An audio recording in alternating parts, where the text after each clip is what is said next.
विनोद जैसे ही अपने ऑफिस पहुंचा, उसको पता चला कि ऑफिस का मैनेजर अब बदल चुका है और सर की जगह पर कोई नई मैडम आई हुई है।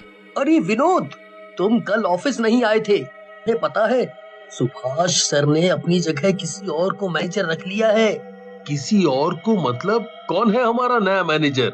और अचानक सुभाष सर को क्या हुआ जो वो किसी और को मैनेजर बनाकर चले गए?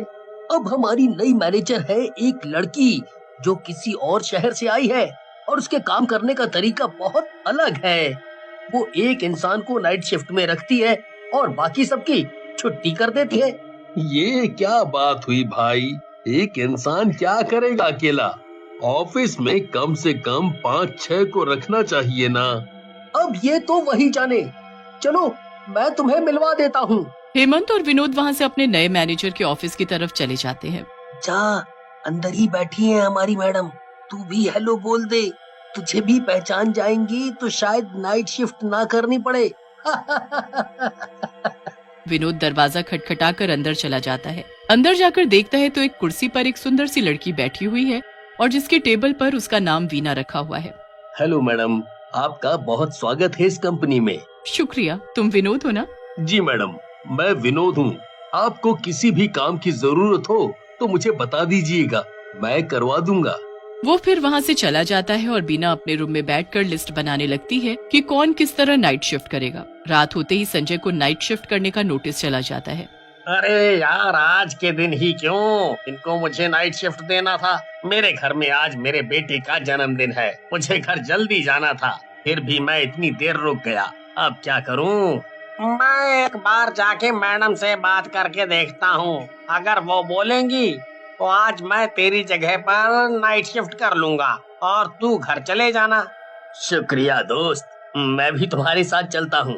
संजय और रोहित मैनेजर मैडम के पास जाते हैं और उनको बोलते हैं कि वो दोनों आपस में ये शिफ्ट बदलना चाहते हैं। मैनेजर उनकी बात मान जाती है। ऐसी कोई बात नहीं है, जाओ तुम अपने बच्चे के साथ उसका जन्मदिन मनाओ। रात होते ही चारों तरफ अंधेरा छा जाता है। अब तो सारा काम कर लिया, अब निकल जाता हूँ। मैडम को इतना थोड़ी पता चलेगा। इतना बोलकर वो अपना सारा सामान इकट्ठा करने लगता है और घर जाने की तैयारी करता है। तभी अचानक वहाँ पर बीना आ जाती है और उसको जाता देख बोलती है, तुम्हारी नाइट शिफ्ट है ना, तुम ऐसे घर नहीं जा सकते। जब तक मैं तुम्हें ना बोलूं तुम घर नहीं जाओगे।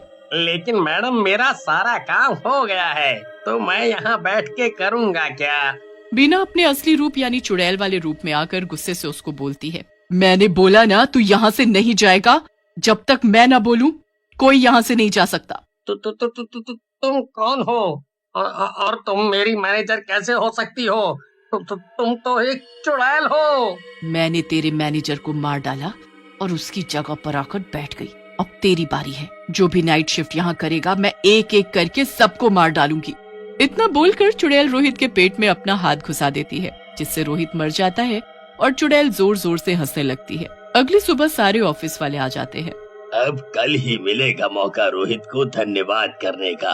मेरे घर की पार्टी बहुत अच्छी गई, मजा आ गया, और ये सब सिर्फ रोहित की वजह से ही हो पाया है। आज तो वो घर चला गया होगा। अब देखो आज किसकी शिफ्ट लगती है। रात होते ही फिर से मैनेजर का नोटिस आता है और इस बार हेमंत को नाइट शिफ्ट करनी होती है। बताओ, मैंने ही बोला और मुझे ही ये ड्यूटी मिल गई। चलो कोई बात नहीं, एक रात की बात है, कैसे भी हो जाएगा काम। चलो दोस्तों, परसों मिलता हूँ तुम लोगों से। एक बार फिर सब अपने ऑफिस से निकल जाते हैं और हेमंत अकेला ऑफिस में रह जाता है। चुड़ैल उसको अकेला देखकर उसके सामने आ खड़ी हो जाती है। तुम कौन हो? मैं तो यहाँ अकेला हूँ, प्लीज प्लीज मुझे जाने दो, मुझे छोड़ दो, मुझे माफ कर दो। अगर मुझसे कुछ गलती हुई है तो मेरा परिवार है, प्लीज मुझे जाने दो। यहाँ से कोई नहीं जा सकता। इतना बोलकर वो फिर से हेमंत को भी मार डालती है और फिर से मैनेजर के रूप में अगली सुबह आती है। सारे लोग ऑफिस में आकर अपना अपना काम करने लगते हैं। तभी संजय का फोन बजता है। हेलो, हाँ जी, कौन बोल रहा है? अच्छा, आप रोहित के पापा बोल रहे हैं? नहीं अंकल, रोहित ने तो कल नाइट शिफ्ट की थी, आज तो उसको ऑफिस आना चाहिए। क्या वो अभी तक घर नहीं आया?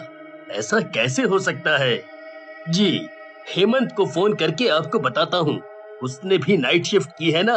उसको पता होगा कि उसके बाद तो कुछ करना नहीं होता, जो रोहित घर नहीं पहुंचा अभी तक। लगता है हेमंत अपना फोन यहीं भूल गया। क्या पता नींद में ये गलती हो गई हो। शायद हाँ, यही हो सकता है। लेकिन रोहित गया तो गया कहाँ? वो तो अपने काम को लेकर बहुत जज्बाती है। वो ऐसे मस्ती करने कहीं नहीं निकलता। मुझे उसकी चिंता हो रही है। चिंता मत करो, मिल जाएगा। एक बार शाम को फोन करके पूछ लेना कि वो आया कि नहीं। क्या पता कहीं सो गया हो।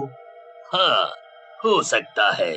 और शाम होते होते हेमंत के घर से भी उसको फोन आने लगते हैं। हेमंत भी अपने घर नहीं पहुंचा होता है। यार विनोद, कुछ तो गड़बड़ है। चल, रोहित नहीं पहुंचा, क्या पता कहीं सो गया हो। लेकिन हेमंत भी नहीं पहुंचा और उसका फोन भी यहीं है। जरूर कोई बात है, हमें पता लगाना होगा। हाँ, देखते हैं आज नाइट शिफ्ट किसकी है, उससे ही कुछ पता चल पाएगा। हम छुप जाएंगे यहीं पर और देखेंगे कि ऐसा क्या है जो वो लोग घर नहीं पहुंच पा रहे हैं। विनोद और संजय वहीं ऑफिस में रुक जाते हैं और चुड़ैल रमन को नाइट शिफ्ट करने का फरमान सुना देती है।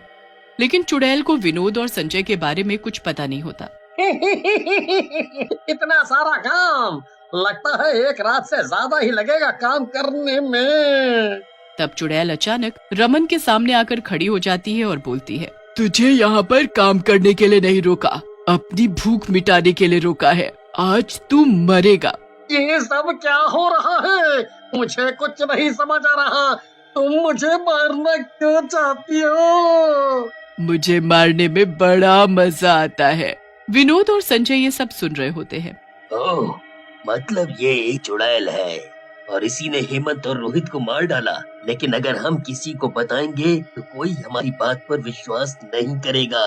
अब हम क्या करें जिससे सबको पता चले कि ये चुड़ैल है और सब हमारी मदद करेंगे इसको मारने में। एक तरकीब है, शायद काम कर जाए। मैं चुड़ैल को जाकर उकसाऊंगा और तुम सबको लेकर बाहर खड़े हो जाना। देखना, अगर वो अपने असली रूप में आ जाती है तो उसका अगला शिकार मैं होऊंगा। इससे पहले वो मेरा शिकार करे, तुम्हें उस पर हमला कर उसको मार डालना होगा। लेकिन हम उसको मारेंगे कैसे? ये कैसे हो सकता है? उसका तो हमें कुछ पता ही नहीं है ना। और अगर मैं लेट हो गया तो वो तुम्हें मार डालेगी। मैं जाकर पता लगाता हूँ कि उसको हम कैसे मार सकते हैं। कुछ ना कुछ तो होगा ही जिससे वो मर सकती है। लेकिन अभी हम रमन को कैसे बचाएं? वो रमन को मार डालेगी। चलो, हम दोनों ऐसा दिखाते हैं जैसे हमें पता ही नहीं है और रमन को निकाल लेते हैं। अभी वो कुछ नहीं कर पाएगी क्योंकि वो एक टाइम पर एक ही शिकार कर रही है। वो दोनों एकदम से ऑफिस में चले जाते हैं, जिसे देखकर चुड़ैल अपना असली रूप बदलकर वीना के रूप में आ जाती है और रमन को धीरे से बोलती है। रमन बहुत डर जाता है और बिल्कुल चुप हो जाता है। क्या हुआ? तुम लोग यहाँ क्या कर रहे हो? हम रमन को लेने आए हैं। उसकी माँ का एक्सीडेंट हो गया है, इसको जल्दी ही चलना पड़ेगा। नहीं, ये नहीं जा सकता। इसकी ड्यूटी है आज, ये यहीं रहेगा। ऐसे कैसे हो सकता है मैडम? उसकी माँ है वो। चुड़ैल सोचती है कि उसका राज नहीं खुलना चाहिए और रमन को उसने समझा दिया है, इसलिए वो रमन को जाने देती है। अगली सुबह रमन को वो सारी बात बता देते हैं और रमन भी अपने परिवार को बचाना चाहता है तो वो मान जाता है। फिर सारे के सारे इस कोशिश में लग जाते हैं कि वो चुड़ैल मर जाए। मैम, क्या मैं अंदर आ सकता हूँ? हाँ, आ सकते हो। क्या हुआ? हाँ तो मैम, मैं ये बोलना चाहता हूँ, आज से कोई भी नाइट शिफ्ट नहीं करेगा। ये सुनकर वीना मैनेजर को बहुत गुस्सा आता है और वो अपने असली चुड़ैल रूप में आ जाती है।